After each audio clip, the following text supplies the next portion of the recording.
के फिगर देखी ना पता मोर चौहादी हो परती बुझेला धरती तो हर खोल के गढ़ा कदी हो सनी लिवन के फिगर देखी ना पता मोर चौहादी हो परती बुझेला धरती तो हर खोल के गढ़ा कदी हो सैया डूब तकरीर चालू पता मशीन गड़ बढ़ जाता मोर परेशानी रचबू लागे कई दी घाटई दे बड़बा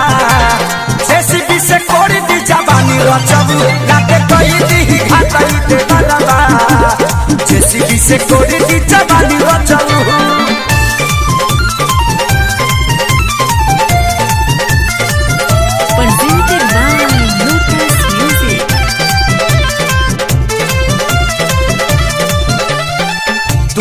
रहबा बहरा पवन लगले खेला खेली हो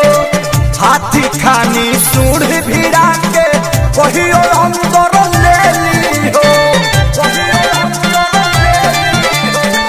तुझे रहबा बहरा पवन लगले खेला खेली हो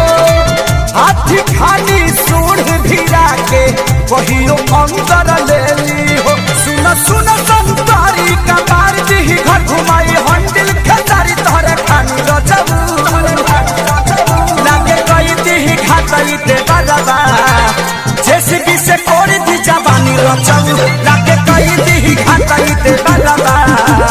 जेसीबी से कोड़ी दी जवानी रचबू लागतावे बड़ी नार होइला फड़ा के घरी एगो बात रउआ से कहतानी रचबू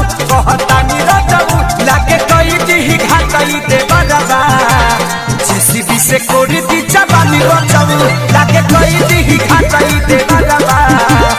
जेसीबी से कोड़ी दी जवानी रचबू।